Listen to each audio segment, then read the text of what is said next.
What other cars was I considering before buying the BMW M2? That's a great question. I got in the comment section.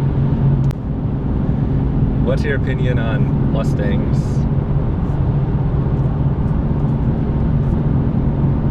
Well, I really wanted a Mustang. It was like the car that I always wanted. And Like when? When I was in high school and middle school. Yeah, I think everybody wanted a Mustang when they're in high school and middle school. It's a pretty cool car, really. Yeah, definitely. And I had a random day off work a few years ago, and I went and test drove a white Mustang convertible with tan leather interior, and it was just the prettiest car I ever did see, but I hated it. So What year was it? I don't remember. Okay. I bought a Mini Cooper instead. Okay. That's a division of the BMW line. It is. So apparently that's how I feel about Mustangs. They're just okay. Yeah, it just really depends on what Mustang you're talking about too. The older ones I don't think they don't really have, they're not as nice as the newer ones. Another reason I decided to get the BMW M2 was when we took a trip to California this summer, to Southern California. We rented a place in Venice Beach, and while we were out there, we decided to opt for the upgrade on the car rental, and we got a convertible BMW. I think it was like a 428 or something like that, 430. I think it was a 430. Yeah, either like a BMW 430 or 435, and we both really liked it a lot. She liked driving it, I liked driving it. It was a nice car. I also only got to drive it once. Yeah, I only let her drive it once. That's not true. I would have let you drive it more than that, but you knew that I liked driving it a lot, and the way you evaluate these things in your head, you figured it'd be more positive for me to drive it than it would be for you, or something along those lines. My utility. Yeah, your utility equation. Yeah, equations. So yeah, we rented the 428 or 430, whatever it was, convertible.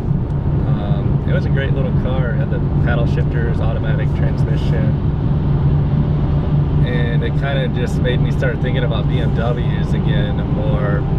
Ultimately, back in my college days, when I was in like the year 2005, 2006, is when I kind of really started getting the bug as a car enthusiast. I used to play the video game Forza.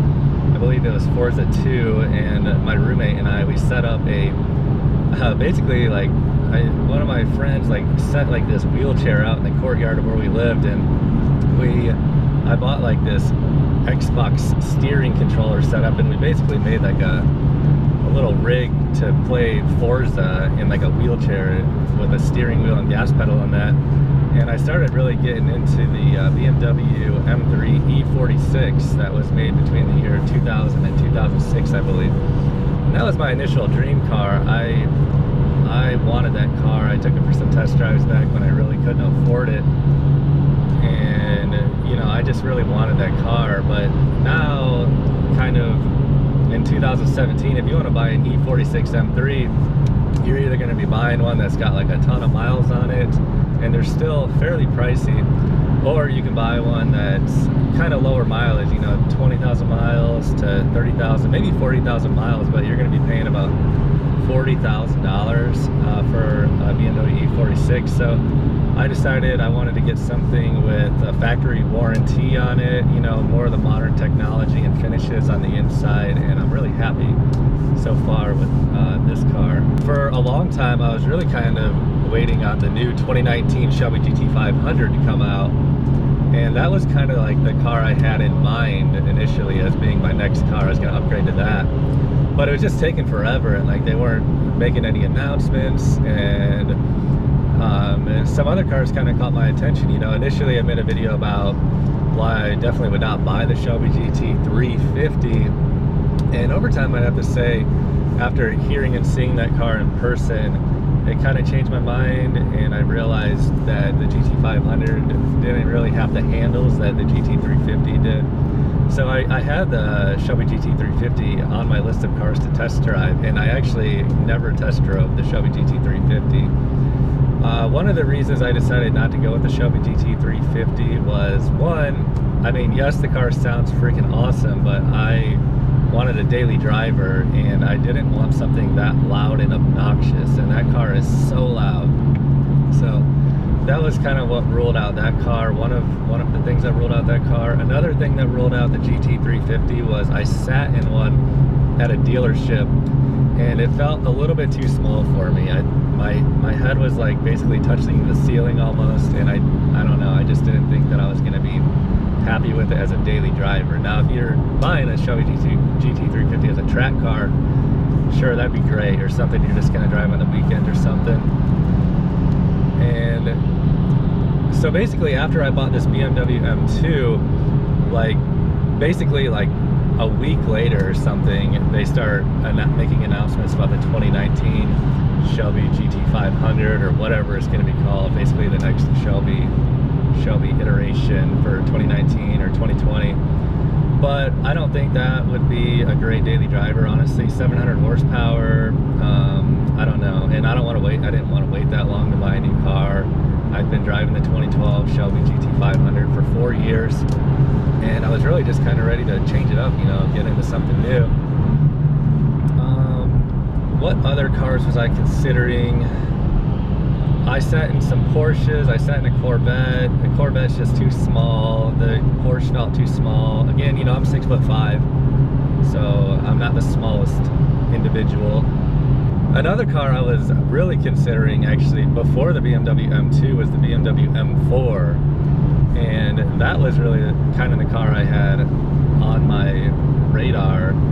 But I test drove one, and I really didn't love it that much. You know, I didn't think it was that much faster, if faster at all, than the Shelby GT500. And it just didn't really feel like it had the handling abilities that everybody speaks so highly of with regards to BMW M cars. And then I kind of got on the YouTube, you know, looking around the reviews, you know, from all the popular people you guys probably know too, Vehicle Versions, Doug DeMuro. And really, it was Doug DeMuro's review that kind of swayed me into considering the BMW M2, because I didn't really like the look of it, looking at the BMW M2 in pictures and other people's videos. But once I saw it in person, like I mentioned in previous videos, the rear fender flares just stick out so far, and it just looks so aggressive. And then once I drove it, I just knew that this was going to be the car for me. It felt a lot better than the BMW M4.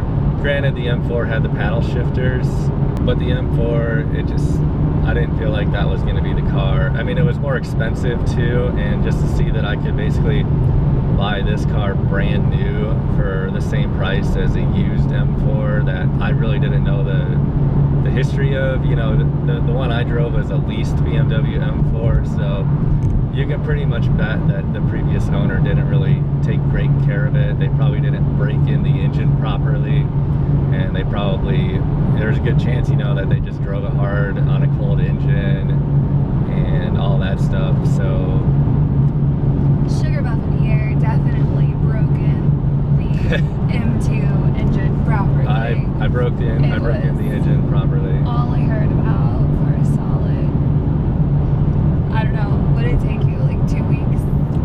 Yeah, about, I think like 10 days, 2 weeks, something like that. Yeah. I just of slow driving around the city. Driving around like a grandpa. 120 miles-ish a day. Yeah, I just got driving for 100 miles. Yeah, I broke in this engine properly. I waited till 1,200 miles until I even thought about putting the throttle all the way down to the floor, and I've still never hit the rev limiter in this car. That was the other thing the day I drove it. It was still in the break-in period, and he was like eagle-eyeing. The tachometer, I didn't want you to have it over 3,000 RPMs or something like that, 4,000 RPMs. We got to where we were going, and I was like, I'm never driving your car again. She was so upset. You're pissed. I was angry. Okay, so yeah, I hope that answers some of your questions regarding No. what other cars I was considering prior to That buying the sounds BMW M2. All right, peace guys. Click subscribe if you're not already subscribed, and I'll see you guys in the next video. Of course you do. This is how the cookie crumbles. This is how the cookie crumbles. That's what I say? Yeah. What else could there be?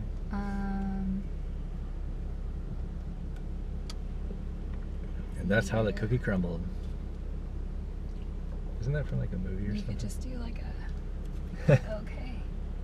Like a diver thing? Yeah. No peace, no thumbs up. No. That's like, isn't that like a thing? Like look at the hole? Are From, you like, the still in movie. high school?